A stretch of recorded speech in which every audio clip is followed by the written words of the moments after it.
नमस्कार दोस्तों, स्वागत है आप सभी का आज की एक और नई वीडियो में। आज यहाँ पर मैं आपके लिए लेकर आई हूँ राज्य शिक्षा केंद्र मध्य प्रदेश भोपाल वार्षिक परीक्षा 2026 विषय हिंदी कक्षा 8वीं का पेपर।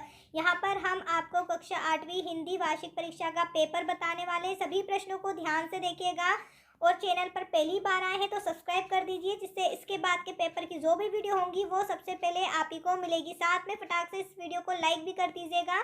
तो चलिए शुरू करते हैं वार्षिक परीक्षा कक्षा 8वीं हिंदी पेपर। यहाँ पर आपसे कुछ इस तरीके से प्रश्न पूछे जाएंगे। पहला प्रश्न है, भारतीय इतिहास का स्वर्ण काल था। ऑप्शन आपको दिए गए मौर्य काल, गुप्त काल, शुंग काल और सातवाहन काल। सही आंसर रहेगा गुप्त काल। भारतीय इतिहास का स्वर्ण काल गुप्त काल को कहा गया है। नंबर 2 है, वीणा वादनी किसे कहते हैं? ऑप्शन है लक्ष्मी जी को, दुर्गा जी को, पार्वती जी या फिर सरस्वती।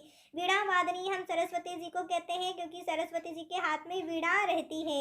इसके बाद है प्रश्न नंबर 3, यहाँ तो घना अंधेरा है, वाक्य में विशेष है। अंधेरा घन, तो यहाँ पर आपको लिखना है अंधेरा। अंधेरा जो है एक विशेष वाक्य है। नंबर 4 पर है, मनुष्य द्वारा प्रयोग में लाई गई पहली धातु कौन सी थी? ऑप्शन है लोहा, तांबा, सोना, चांदी। यहाँ पर हम लिखेंगे तांबा। मनुष्य द्वारा प्रयोग में लाई गई पहली धातु तांबा है। नंबर 5 है, निम्नलिखित में से परशु का अर्थ क्या है? परशु का अर्थ पूछा है खड़ग, भाला, धनुष और कुठार। यहाँ पर हम लगाएंगे खड़ग। परशु का अर्थ होता है खड़ग या फिर कुल्हाड़ी। ये सभी प्रश्न आपसे एक एक नंबर में दिए गए हैं। यहाँ पर आपको पेपर के पीछे अंक भी दिए जाएंगे। 5 नंबर के आपके यहाँ पर सही विकल्प थे। अब इसके बाद रिक्त स्थान यहाँ आपसे पूछे गए। रिक्त स्थान देख लीजिए, 6 से लेकर 10 तक रिक्त स्थान पूछे गए। हर एक रिक्त स्थान का अंक भी आपको दिया गया है। प्रश्न नंबर 6 में रिक्त स्थान है, डॉक्टर हरि सिंह और गौर को अंग्रेजी सरकार की उपाधि प्रदान की। उत्तर में हम लिखेंगे सर की उपाधि प्रदान की। नंबर 7 है, गांधी जी को अपना राजनीतिक गुरु मानते थे। उत्तर में हम लिखेंगे गोपाल कृष्ण गोखले। गांधी जी गोपाल कृष्ण गोखले को अपना राजनीतिक गुरु मानते थे। नंबर 8 पर है, शिवलिंग मंदिर में अखंड दीप की स्थापना ने की। शिवलिंग में अखंड दीप की स्थापना अहिल्याबाई ने की थी। Number 9, book of India birds पुस्तक के लेखक हैं। बुक ऑफ इंडिया बर्ड्स पुस्तक के लेखक सालिम अली हैं। इसके बाद है, प्राणों के लाले पाड़ना, जिसका अर्थ होता है, ये क्या है? एक मुहावरा। प्राणों के लाले पढ़ना, इसका अर्थ क्या होता है? ये क्या है? मुहावरा है। इसके बाद यहाँ पर आपसे अति लघुत्तरीय प्रश्न पूछे जाएंगे। हर एक प्रश्न के पीछे आपको अंक दिया गया है। ये सभी प्रश्न 2 नंबर के रहेंगे। छोटे आंसर लिखना है, 1 से 2 लाइन में इसका आंसर आपको खत्म करना है, ज़्यादा लंबा नहीं लिखना है। साफ सुंदर राइटिंग लिखे, पेपर में अच्छी पेन, अच्छी स्केल, रबर, पेंसिल सब लेकर जरूर जाए और अच्छे से अपना पेपर दें। प्रश्न नंबर 11 है, बादशाह अकबर ने तानसेन से क्या हट की थी? उत्तर हम लिखेंगे 16वीं सदी के संगीत सम्राट तानसेन ने बादशाह अकबर ने अपने दरबार में संगीत प्रभाव दिखाने का हट किया। यहाँ पर आपको लिख देना है हट किया। इसके बाद प्रश्न नंबर 12 है, नव नभ से कवि का क्या आशय है? उत्तर हम लिखेंगे नव नभ के माध्यम से कवि कहना चाहता है कि सभी प्राणी नए भारतवर्ष की रचना करें और उन्हें इस निर्माण में सभी नए साधन प्राप्त हों। सभी आंसर एकदम साफ सुंदर राइटिंग में लिखिएगा, बिल्कुल काटापीटी नहीं करनी है आपको पेपर में। अगला प्रश्न है, कुमार गंधर्व का वास्तविक नाम क्या था? उत्तर में हम लिखेंगे कुमार गंधर्व का वास्तविक नाम शिवपुत्र सिद्धोरमा कोमकली मठ था। यहाँ पर आपको कोमकली लिखना है, इस तरीके से लिखिएगा कोमकली मठ, कोमकली मठ। इसके बाद अगला प्रश्न है नंबर 14, सूर्य के मन को सुख कहाँ प्राप्त होता है? उत्तर हम लिखेंगे सूर्य जी के अनुसार उनके मन को सुख केवल भगवान श्री कृष्ण के चरणों की भक्ति में ही प्राप्त होता है। जैसा जहाज का पंछी उड़कर वापस जहाज पर ही आता है, वैसे ही उनका मन अन्यत्र कहीं सुख नहीं पाता। प्रश्न नंबर 15 है, संगीत संजीवनी कैसे बनता है? उत्तर में लिखेंगे संगीत आराधना साधना प्रार्थना से संजीवनी बनता है। सभी प्रश्न ध्यान से देखिएगा, साथ में हमारे इस चैनल को भी सब्सक्राइब कर दीजिए, जिससे इसके बाद के पेपर की जो भी वीडियो होंगी वो सबसे पहले आप ही को मिलेगी। साथ में अपने सभी दोस्तों को भी इस वीडियो को शेयर जरूर करिएगा और वीडियो को लाइक भी जरूर करें।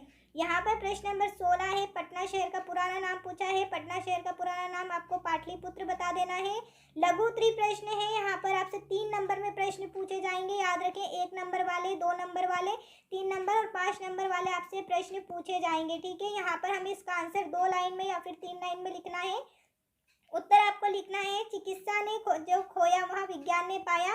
पंक्ति का आशय, डॉक्टर चंद्रा जो एक विकलांग महिला थी। चिकित्सा क्षेत्र डॉक्टरी में मेधावी होने के बावजूद प्रवेश न मिलने पर विज्ञान माइक्रोबायोलॉजी के क्षेत्र में अपार सफलता प्राप्त की। प्रश्न नंबर 18 है, मुंडा जनजाति के लोग बिरसा को क्यों मानते थे? उत्तर हमें लिखना है बिरसा ने गांव वासियों और आसपास के लोग जो उनके आसपास आए उनका जड़ी बूटियों से इलाज किया, उन्हें स्वस्थ रहने के उपाय बताए। इस तरह वहाँ उपदेशक भी बन गए। उन्हें लोग अवतारी पुरुष मानने लगे और उनका आदर भाव बढ़ता गया। प्रश्न नंबर 19 है, दक्षिण अफ्रीका में गोरे व्यापारियों को भारतीयों से ईर्ष्या क्यों होने लगी? यहाँ पर हम उत्तर लिखेंगे, दक्षिण अफ्रीका में भारतीय व्यापारी अपनी मेहनत, ईमानदारी और कम मुनाफे पर व्यापार करने की कुशलता के कारण बहुत सफल रहे थे। भारतीयों की इस व्यावसायिक उन्नति को देखकर गोरे व्यापारियों को उनसे ईर्ष्या होने लगी। इसके बाद यहाँ पर मुहावरे दिए गए हैं जिनका हमें प्रयोग करना है। पहाड़ टूटना, जिसका अर्थ होता है बहुत बड़ी विपत्ति आना। उत्तर में लिखेंगे वाक्य में प्रयोग, जब उसके पिता की मृत्यु हुई मानो उस पर पहाड़ टूट पड़ा। टस से मस ना होना, जिसका अर्थ होता है अपनी बात पर अटल रहना। यहाँ पर हम लिखेंगे वाक्य में प्रयोग, मैंने उससे बहुत समझाया लेकिन वह अपनी बात से टस से मस ना हुआ।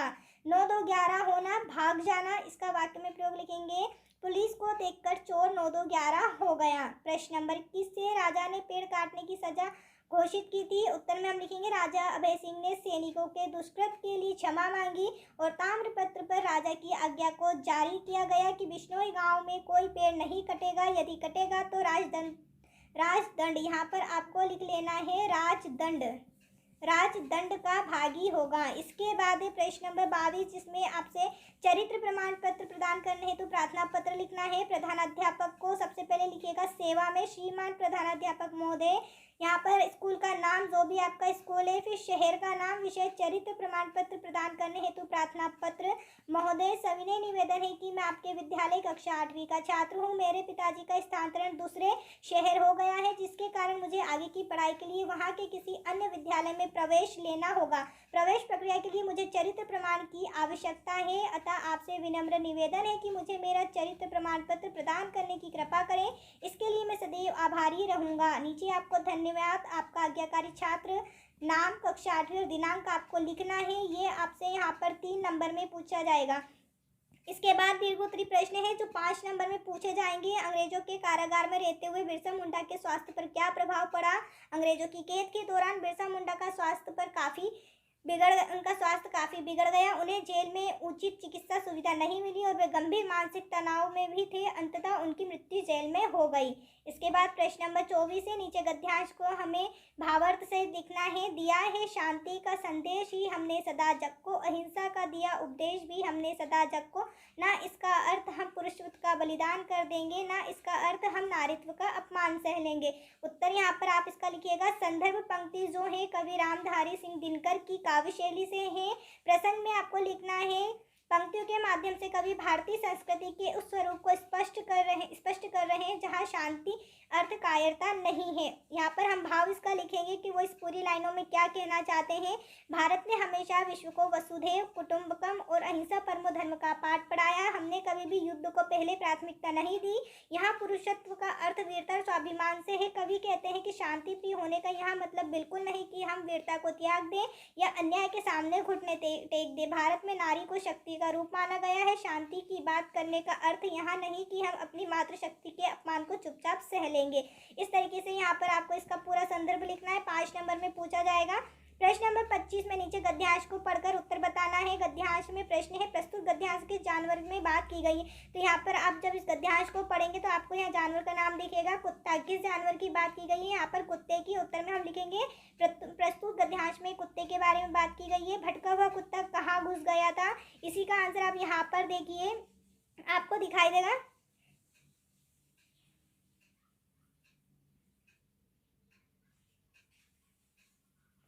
इस महल में जिधर भी देखता उधर ही कुत्ते दिखाई देते। भटका हुआ कुत्ता घुस गया। कांच के एक विशाल महल में एक भटका हुआ कुत्ता घुस गया। पहली लाइन में आपको इसका आंसर मिल जाएगा। देखिए, भटका हुआ कुत्ता कहाँ घुस गया? कांच के एक विशाल महल में एक भटका हुआ कुत्ता घुस गया। ये आपका उत्तर हो जाएगा दूसरे नंबर पे। तीसरा है, कांच के एक विशाल महल में कुत्ता घुस गया। पंक्ति में विशेषण आपको बताना है। तो यहाँ पर विशाल जो है एक विशेषण शब्द है।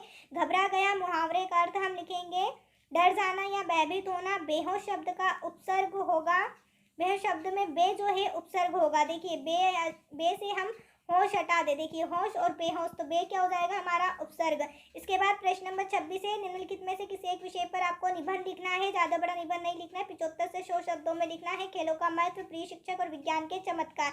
यहाँ पर विज्ञान के चमत्कार पर हमने निबंध लिखा है। आपको ये निबंध पूरा इसी तरीके से लिख कर आना है जिससे आपको पूरे 5 नंबर मिले। उम्मीद है आपको यह सभी प्रश्न समझ में आ गए होंगे। कोई डाउट हो तो कमेंट करके पूछ लीजिएगा और साथ में इस वीडियो को लाइक करके, चैनल को सब्सक्राइब करके अपने सभी दोस्तों के साथ भी शेयर करिएगा। वीडियो देखने के लिए आप सभी का धन्यवाद।